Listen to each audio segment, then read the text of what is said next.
it's in Are they doing rehearsals right now?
Welcome everyone, thank you for coming, especially on one of these rare 80-degree nights in October, so this is thank you. Last week we had one right at the beginning of the thunderstorm watch, so we're, the weather is not helping us as much as we probably should. But in any event, Darren Clark is our CFO, he's going to go through the presentation, and then we'll open it up for questions, and I believe afterwards too there will be some of our folks from our architectural firm and our construction management firm out there to answer questions as well. So again, thank you for coming, and Darren? Yeah, good evening. I'm using the mic because we're taping this and we'll put the presentation on the website, so if you have neighbors or something who want to see it, we'll have it out there on tomorrow. So as Dr. Gray mentioned, we'll do questions at the end, and we'll also offer a tour for anyone who wants to go through a tour of Butler. I don't know how many Butler parents we have here. Maybe you're very familiar with the facility, but we could at least show you some of the locations that we're looking to do improvements here. So I'm going to walk you through, and I apologize, it's a lot of information, and I'll try to get through it as fast as I can. I'm going to start out by talking about how we got to where we are today. I've often gotten the question, I haven't heard anything about this, or what process did you utilize to get to this point? This is some basic district background information. We're high, all the school districts in Waukesha County are very high achieving schools, and we're no exception. Almost 90% of our schools are, according to the state report card, exceed or significantly exceed expectations. We have more and more kids taking AP courses at the high school level. The Teacher of the Year this year teaches at North High School. We have Waukesha, very unique instructional programs. The one we know here is the Waukesha Engineering Prep Academy itself. Is the 4th ranked in the state. So again, very unique and diverse curriculum. And then, if you're like me, I knew a lot about the schools my kids went to, but I didn't know a lot about the rest of the district. I didn't know about neighboring districts a whole lot. If I wasn't in the school business management, I wouldn't understand the finances as a parent. So we're going to walk through, but just to give you a brief description of Waukesha, we serve over 12,000 students, about 12,500. We have 26 locations. The vast, I think 23 of them are school locations, and we have admin, service building, and some auxiliary locations as well. So we're a big district, and that sets us apart from other districts in Waukesha County. We're either 2 or 3 times, maybe in the case of a district like Pewaukee, 4 times larger than some other districts. We have a more diverse community, I think, than the rest of Waukesha County. So though we test very close to them, we also have some very unique circumstances in comparison to our neighbors. There is a FAQ, frequently asked questions, tab on our website. You can go out and we've just gathered questions as we've been presenting and throwing out the best answers we can. So if you're interested in seeing what's out there, I'm going to talk about the website in more detail in a second. But this was a question about how did we get to this point?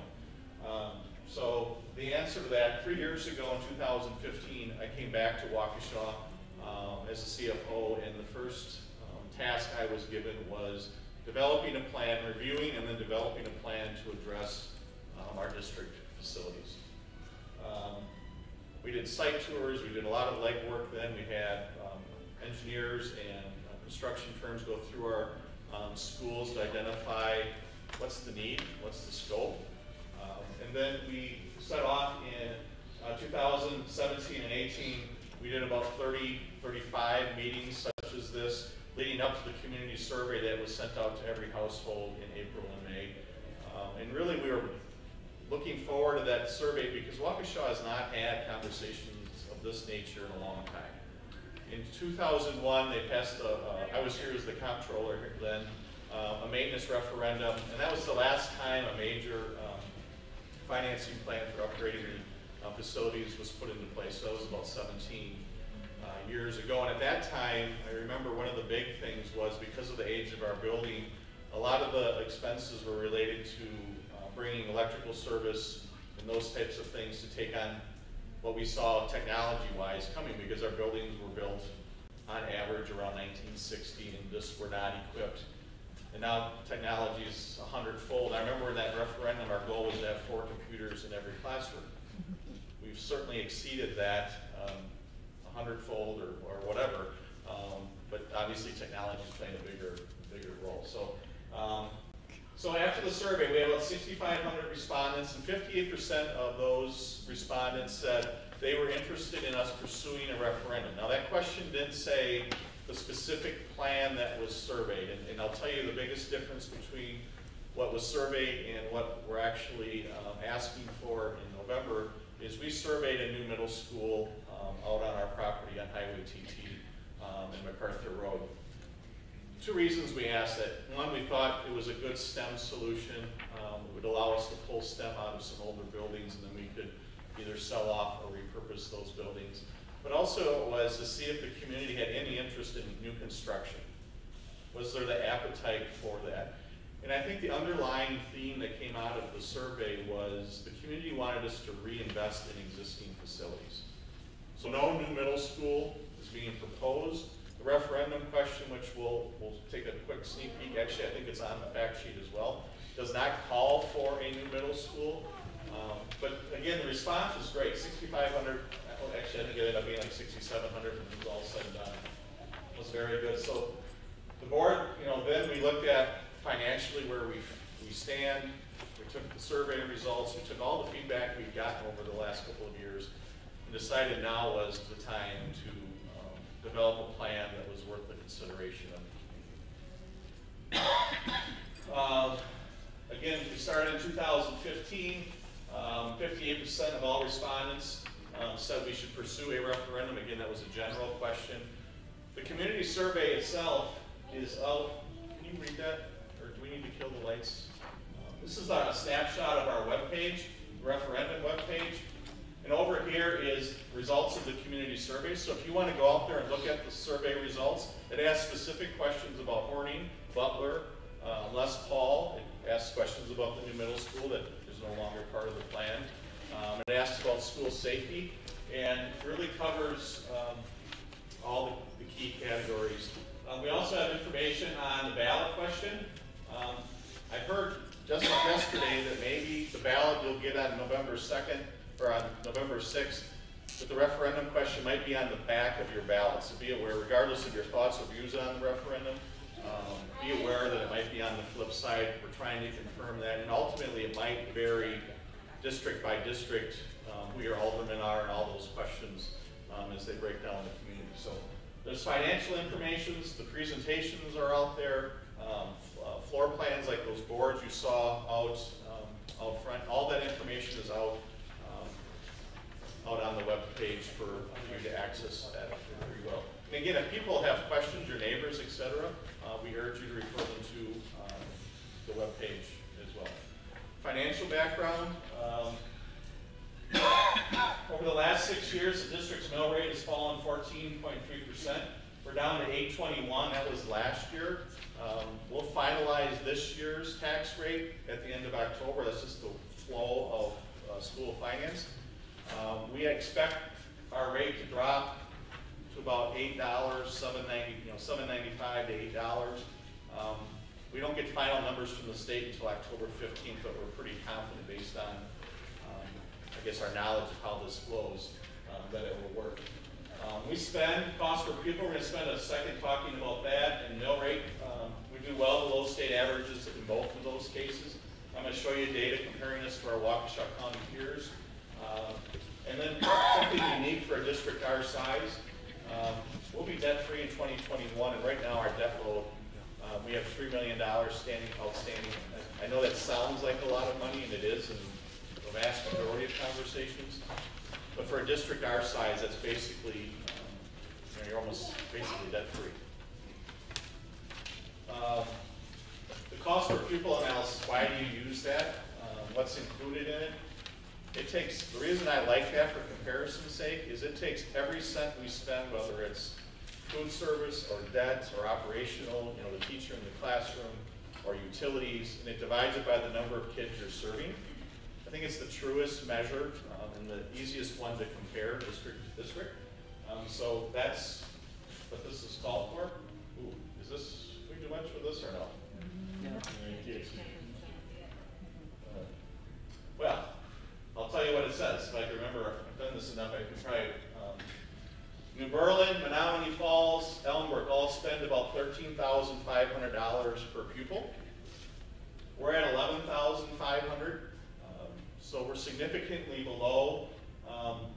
Mugwanago and Hamilton are all within a couple $100 of each other in terms of lowest cost per pupil. If this is your measure of efficiency in doing these presentations, everyone has their own lens that they look through. And I give this example, actually I gave it earlier today at the Lions Club.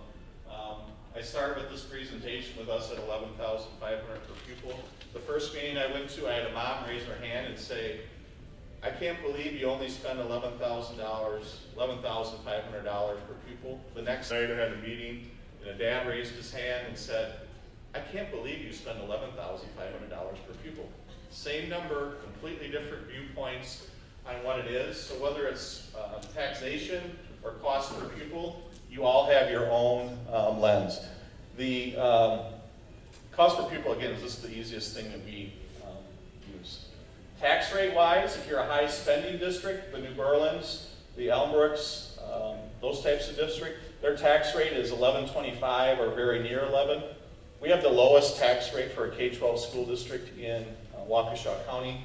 This is last year's data at 8.21, but we have historically been the lowest tax rate. K-12, Arrowhead is not included.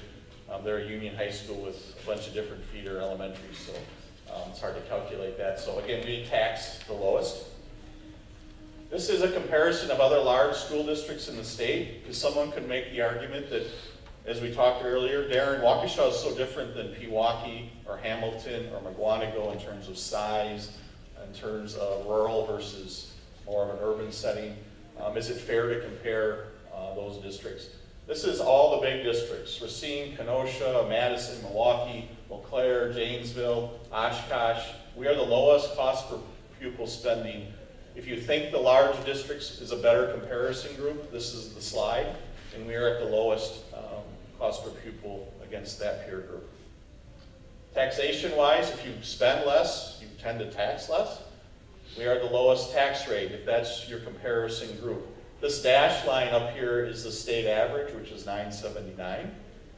So we're well below the state average in This is our trend line of tax rates. We think, again, if we end up at $8 an tax rate or mill rate, then we'll have the lowest, or very close to the lowest tax rate that we've had since 2000. If you remember what was happening leading up to 2008, property values were very high, tax rates go down, and then the market adjusted for the next few years. So we think, even though we might not get to this, it's going to be very, very close. This is what debt burden do districts have in Waukesha County. Again, just the K-12s, Arrowhead's not in here. Oconomowoc has about $80 million of outstanding debt. Elmbrook did a bunch of work with their high schools 8 years ago or so. They're still carrying about $60 million. There's several districts in that $40–50 million range. McGuanago just put nearly $50 million into their one high school alone. We have $3 million of outstanding debt here. Hamilton is below us at this point. This is 2017.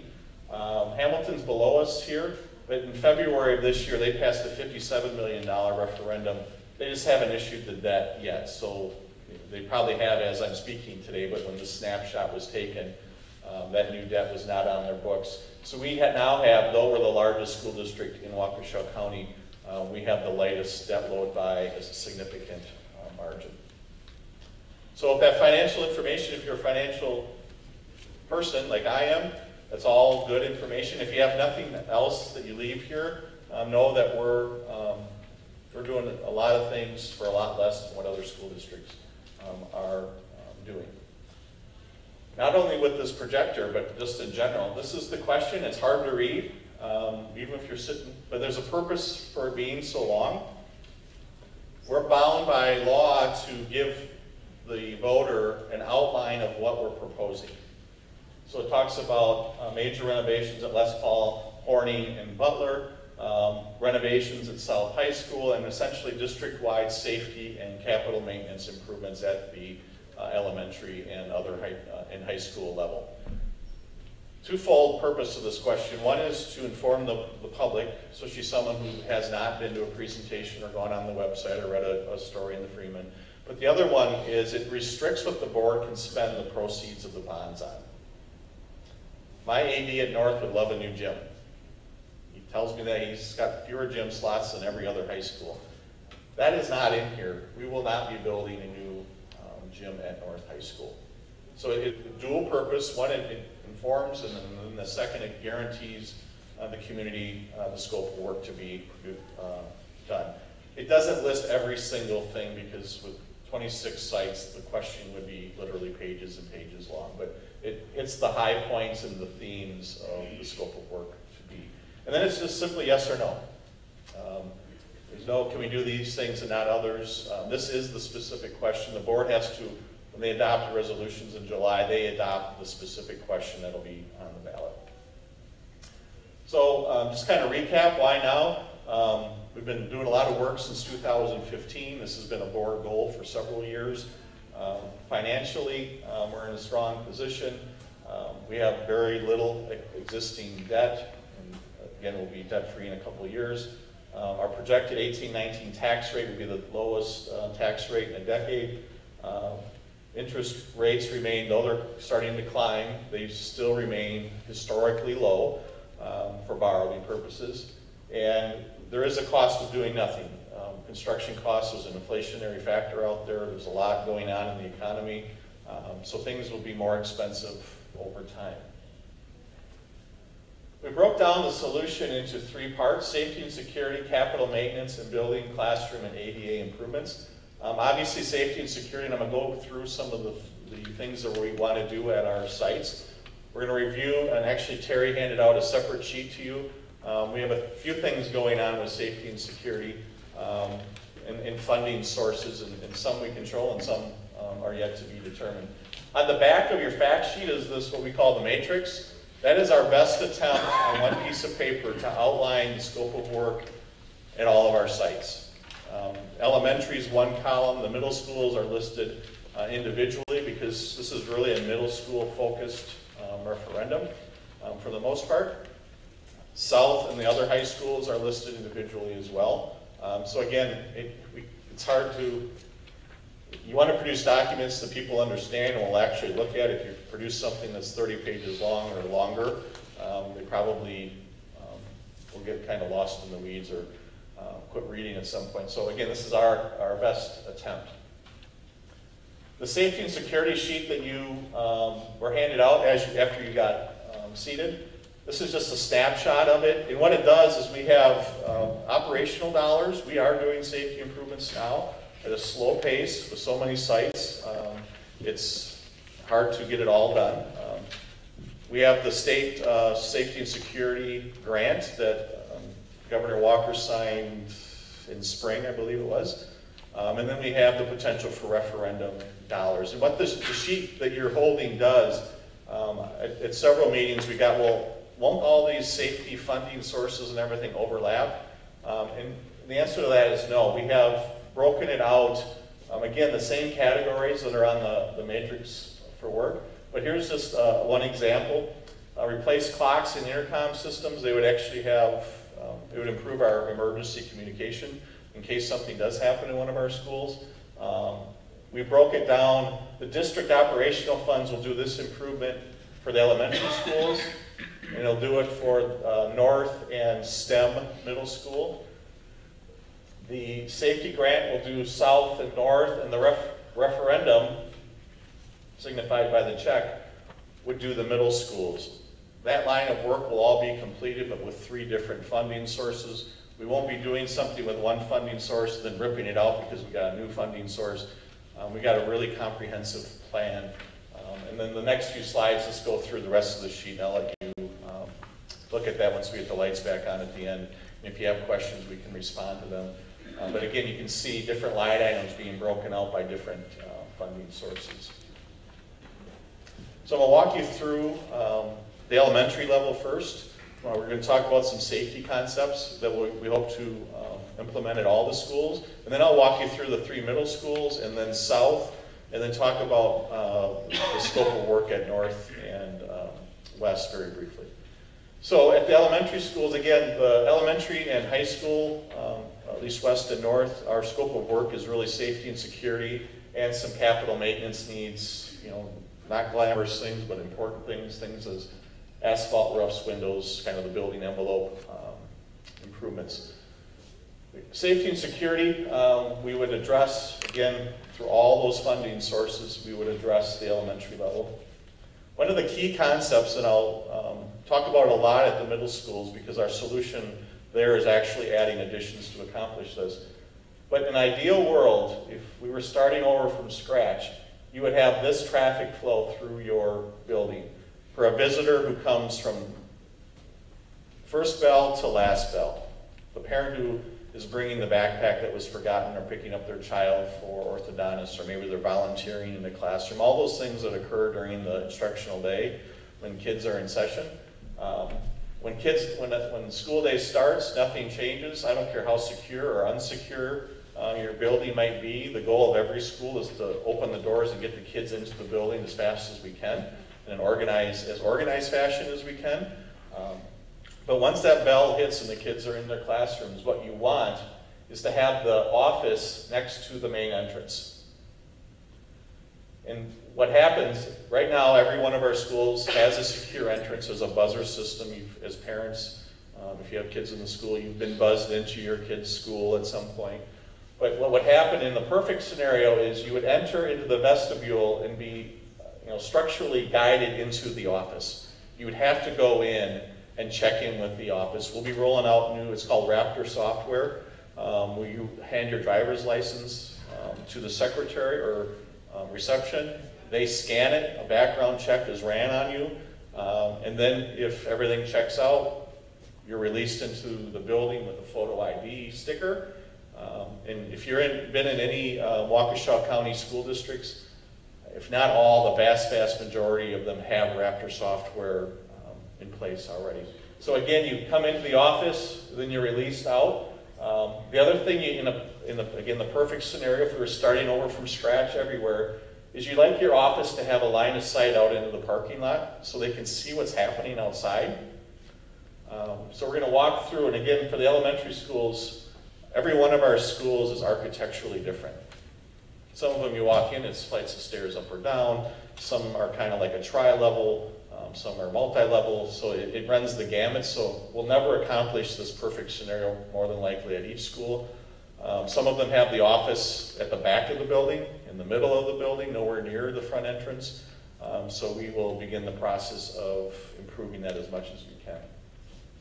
The other thing, which probably doesn't seem like a big thing to a lot of people, but we would add additional segmented doors to segment the building at all levels. Because right now, when the era our buildings were built, it was the era that I went to school. You walked to your school, every door was open, you came in the door that was closest to your house, and then you can go anywhere you want once you're inside the building. Our buildings are that way, with the exception of some at the high school, but not much. So what we would do is, again, this is just an example, this isn't a specific school. Once you're in, there would be these hallway doors. They'd be on magnets. And if there was an intruder situation, or, and again, an intruder can be the horrific things you see on TV. It can be a family situation where we need to secure the building. An alarm could be hit, and these magnets would release, and it would lock the hallway doors and break down the building into segments, whether it's thirds or fourths, and really contain the amount of access that an intruder would have to our buildings. The middle schools, again, we're going to talk secure entrances a lot, intercoms, clocks, door hardware on classrooms, all these things. And what we did to identify the safety needs of our buildings, at the very beginning, we identified 17 safety attributes that you would like to have in your buildings if you could go back and do it all over. And then we went through every building and marked off, they have this, they don't have that. So that's the background as to how did you come up with this number? How do you know what your target is for safety? At Butler here, we even touch on the drop-off pickup. Capital maintenance are really building systems, heating, ventilation, fire alarms, those types of, we're actually budgeting somewhere on here, fire protection to the buildings. The scope of work here at Butler and Horny might require us to sprinkle the buildings. That's a trigger of code, that's not a trigger of anything else. But the significance of the work would include that. So it would also include, even though we put it under this category, that's also a safety feature as well. So we'll start off at Butler. I didn't do that for the presentation. It's alpha order. So here's a sky view. Here's Moreland, Michigan, and Hine, I believe, right? A sky view. So what we hope to do is to change the traffic pattern and cut across from here and exit out onto Moreland. The traffic around the building, like every school, you have about a half hour at the beginning of the day and a half hour at the end of the day where it's a little more chaotic in other parts of the day. One of the things we like about this is it would allow buses and cars to queue up on our property rather than filling the streets around the school. You'd have a separate entrance here. Parent visitor parking would be within this, this rectangle right here. So we think we'd improve the traffic flow and also make it safer because there's a lot of walkers, there's a lot of other things going on. If you can get the buses and the cars kind of isolated, we think it'll be a better situation overall. We're going to talk about this addition. I'm going to move ahead in the slide so you can see an interior view of this. Notice here that we are eliminating this horseshoe. This becomes the main entrance to Butler. And what I mean by main entrance in my definition, when I first got hired here, I came to visit Jason. I had been in Butler maybe 25 years ago. I can't say I remembered the building. I couldn't find the offices. I wandered around. For those of you who aren't part of Butler now, the office is right here. I think architecturally this is the main entrance. Obviously for kids, this is more the main entrance.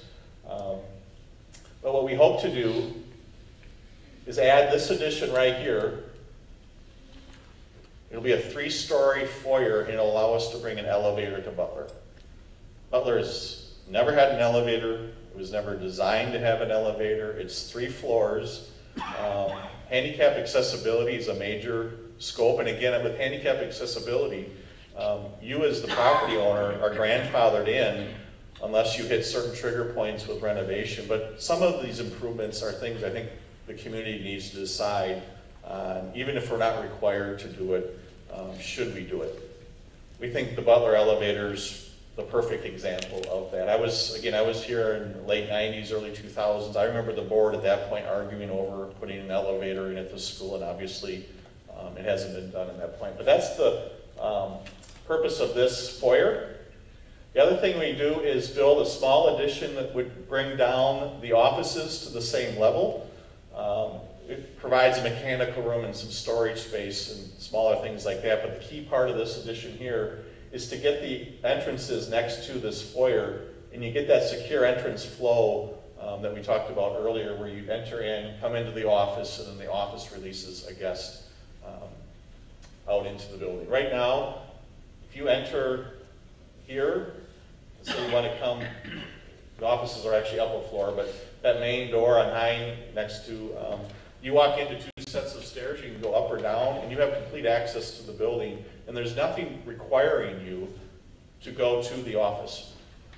So again, we would structurally secure this building and create that flow right here. We'd also bring that elevator to greatly improve accessibility to students. The rest of these areas, this is the first floor. There's the lower floor and then the second floor. So I don't know if that's 1, 2, 3 here or what you guys call it, but for our planning purposes, this is the middle floor. So this is where the kids are coming in off of Michigan. We would redo the kitchen. We'd bring some toilet rooms so they could be accessed from the cafeteria side. This would provide segmentation for groups that come in and use the auditorium or the cafeteria. It's a great space. We could secure the rest of the building. Those segmented doors are not only for the intruder during the day, but our buildings, especially secondary level buildings, are community centers. They are open to different groups, whether it's sports teams or fine arts. And if you're right now in our buildings, if you're renting it, we can't control where you can go very well.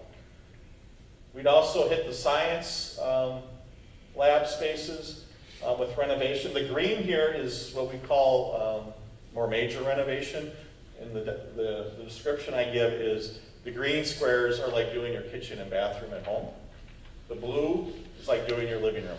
The blue is going to be more flooring, fresh coat of paint, lowered ceilings, maybe a few other things, but not major renovations. We're not moving walls. We might provide some flexible, retractable walls in between classrooms for different teaching techniques. I'm a business guy.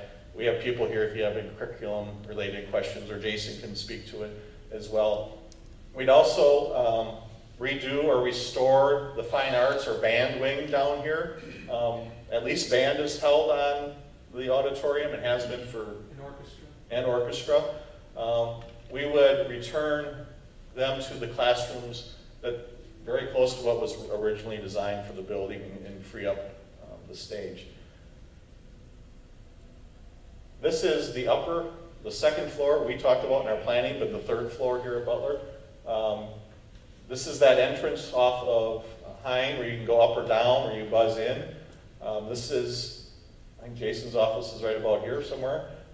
So we would come back and return or make these classroom spaces. We're not changing the hallways, we're not changing the flow. We're not going to an open concept. It's not the purpose of this renovation. We think the overall flow of the building works well. But again, we would move the admin and guidance staff like the same.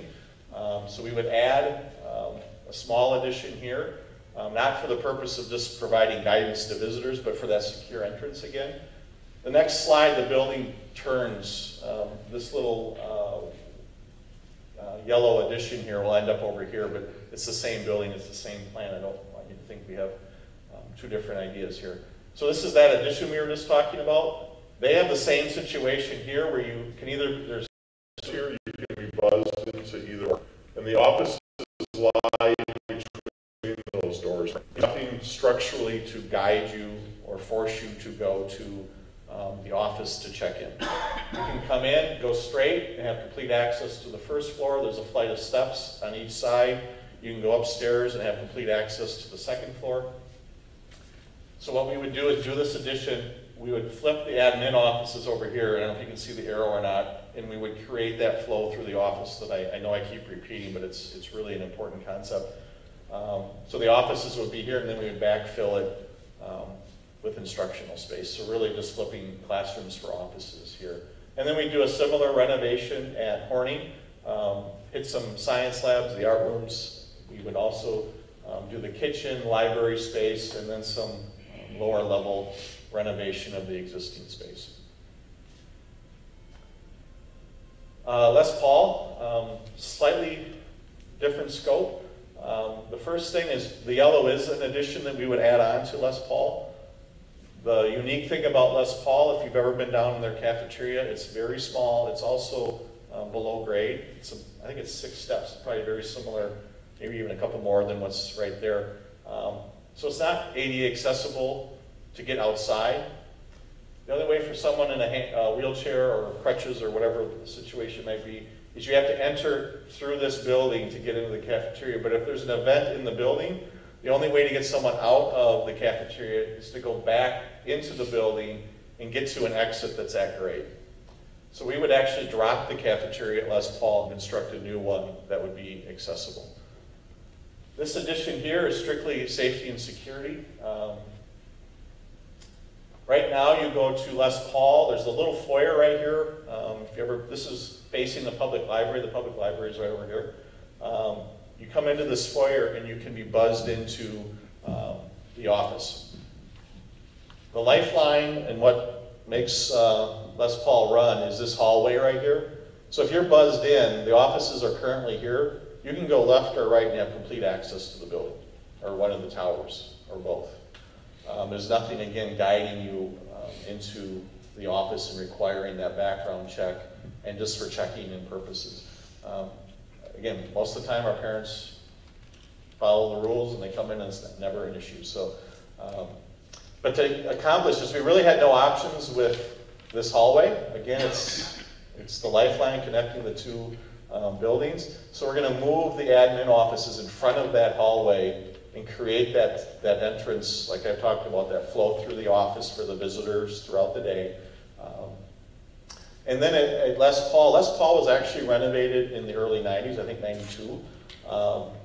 So the scope of work, where Horning and Butler had all those blue classrooms all over highlighted, we're really coming in and just addressing ADA issues at Les Paul.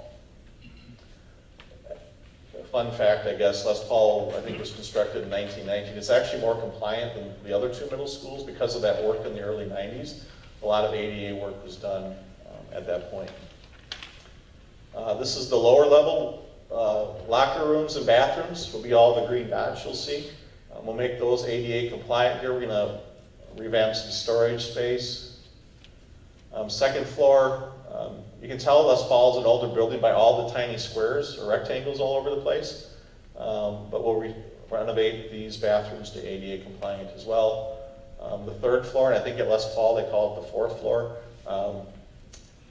there's a couple bathrooms at one of the towers there as well. So again, a lesser scope of work at Les Paul than the other two middle schools, but Les Paul was the last renovated middle school out of the three. The high school is the same topics: safety and security, secure entrances, camera systems, improve drop-off pickup at South, capital maintenance. You know, none of those buildings, even West, which is the new school, is 25 years old now, and in high school years, high schools take a lot of beating, so 25 years is a fairly decent amount of time. ADA compliance issues, and again, the main scope for these are at South. So this is the sky view of South. Pick and Save is down here, and Sunset runs east-west. This is Roberta up here. Right now, architecturally, the main entrance is right here. We use this one as the secure entrance throughout the day currently. And there's a tight horseshoe right here.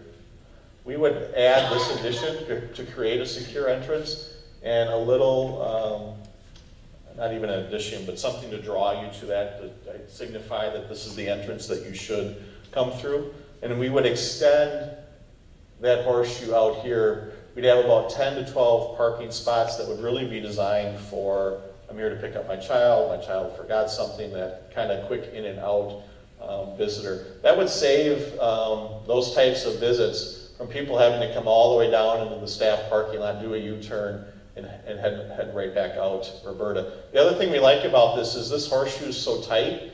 If you're designing roads, you don't want these entry points so close, so we would stretch them out and create, if anyone's had high school students, high schools are very interesting before and after school in terms of traffic flow and everything. So we're trying to do as much as we can to make that more secure. The other thing we would do at the south is add a science lab right here. And we'll go through, this is the same snapshot. Here's that secure entrance. Right now the offices are here. Again, architecturally, this is the main entrance. Ideally, if south wasn't kind of on a hill, even though I love the view up towards south's main entrance, it's just not well designed for a secure entrance. From an ADA standpoint, you take one step to get to the doors, you get inside, about, 10 feet later, you have to go up 2 more steps to get up to hallway level. To ramp all of that, it just isn't feasible. The other thing that doesn't work well is you have flights of staircases on both sides of this entrance that can get you up to the second floor immediately. So we think moving it here will provide a better structure. At night, for for big events at the auditorium, we will still use this as the main entrance. Those secure entrances are really in place from the first bell to the last bell. Here is the science lab we would add. That would allow us to move this Health Academy, which is a very popular, high-performing program we have at South. We'd be able to move it down by the other Health Academy rooms and move it down by the science rooms where obviously there's a strong correlation between the two programs. By moving this room here, it frees up this space right here, which would allow us to expand our engineering academy, which, as I mentioned earlier, is one of the highest performing schools within a school or high school, depending on how you look at it, in the state of Wisconsin. We would again, the admin offices are here, so admin and guidance would come here. We would backfill this, I think 2/3 or 3/5 of it's special ed, and the other 2 are classrooms, if I remember drawing correctly. Here's just a blow-up of that map. So this would be the secure entrance. Reception would be here, and you'd have that flow through and being released out into the building that we're trying to accomplish at every school. The other thing we like about this is you have a separate entrance for student services or guidance, whatever you like to call it. Because sometimes people, our students who want to go in for those services might not want to go in the main office, right? So we think we've accomplished that as well. One other improvement at South, we would bring air conditioning to, some of it's already air conditioned. I'm not sure what is air conditioned happened, but over time things happen. So like the auditorium, we'd have the option of air conditioning, but all the other instructional spaces, those that aren't currently air conditioned, we would bring air conditioning to them. We would not air condition the field house. It's a lot of square foot or cubic foot space. Very expensive to do, and we just don't think there's enough activities to justify the cost. The only other area that we might not air condition is the tech ed spaces. We're required to move so much air in and out of certain spaces by code that you would essentially just be pumping cold air out into the atmosphere. So cafeteria would also be air conditioned. So a little bit larger scope of work at South. North High School already they have our one structurally secure entrance right now. West we can do very, very easily. So both of them would get some building segmentation and communication system improvements, those types of safety projects. This is just the second floor of South. There's really, besides bringing air conditioning to a few of those areas, there's not much going on there at all. Obviously there's a cost of doing all of this, and The referendum question that'll be on the ballot calls for $60 million to address this scope of work. I've gotten questions on, well, why aren't we doing more for safety? And the fire alarms or the fire systems here at Horning and Butler are a perfect example. We might have to sprinkle these buildings. I could have easily thrown these into the safety and security bucket. I looked at them more as just building maintenance type of improvements. This is kind of the number, and it's mainly the additions at the middle schools driving this. I mean, there's a lot of other building safety, but I took the approach in defining this as what are people thinking about when it comes to safety and security at their building. And most people are thinking of the events that we've been seeing. So I don't know if there's 40 of us in here. We would all have a different breakout of these if we all did them, but it was what's the average person thinking was our approach in defining these numbers. This was a financial question, so if you're not a financial person, I apologize, but I thought I'd throw one in. You know, we have to make certain sets of assumptions to identify the tax impact and the tax rate. And one of the assumptions we made is that over the next 10 years, property valuation in the school district of Waukesha will grow by 2% every year. The 3-year average is 3.4%, the 5-year average is 2.3%, so we think we have a conservative number, but if the last decade has shown anything, it can move. If it grows faster, or at a higher rate, the tax rate that we're going to talk about in a second will actually be less. But if it grows less than that, that tax rate, you know, there's an inverse relationship between the two. So again, we tried to play it very conservative. We think this year we're looking at about 3.7% increase in property valuation, so we'll already be ahead of the curve. But I wanted to just touch on that because mainly I wanted people to know we're laying out our best guesses on what the financing plan will be. The best part, in my mind, I'm not a fan of interest expense. I don't care what the conversation is. I asked the 2 biggest financial advisors in the state of Wisconsin that help school districts issue bonds, et cetera, when a referendum's involved or some other type of borrowing. What's the average term over the last 3 to 5 years that district borrows money? 85% of them go with a 20-year borrow. And the reason they do that is, it's just like when you buy a home, do we want a 15-year versus a 30-year mortgage? There's absolutely no difference between schools and your own home in looking at it that way. The reason I think most do it, we're going to talk about 72 cents. That's the impact of our plan. If we did 20 years, I could sit here and talk about 50 cents. But the difference is, if we go with this 10-year plan, which about 3% of the borrowers in the last 3 to 5 years have done this, we're going to save $13 million in interest expense. So in the board, in my opinion, and I guess the administration's opinion, though it's going to cost us more up front, we will be completely paid off. The $60 million will be paid off in full in 10 years. We actually have a plan in place. We hope to do it in 8, maybe 9, but you know, certain things have to happen to make that work. But we're going to have it flexible enough that if we can pay it off earlier, we will.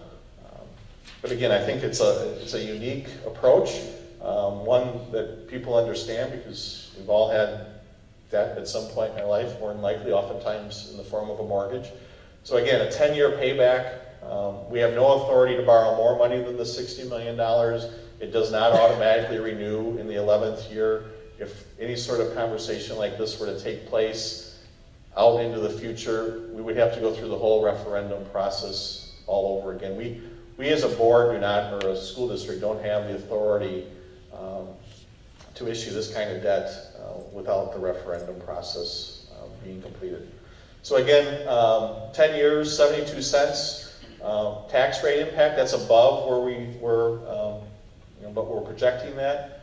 So here's what it means for some benchmarks, home values. And when you look at the home value and the tax impact you might have for your family, make sure there's a tax calculator out on our website so you can go in and plug in your property valuation, and it'll tell you what the estimated tax impact will be. But make sure you use your assessed valuation, not what you think you can sell your home for. The market's hot right now. My guess is the assessed valuation and what maybe you can sell your house for. There might be a variance between the two. So I would pull out last year's tax bill, look at what your assessed valuation is, and go out to that tax calculator and plug it in, and the math will be done for you automatically. So the average household in Waukesha, there's different, like anything, if you Google it, there's 1,000 answers.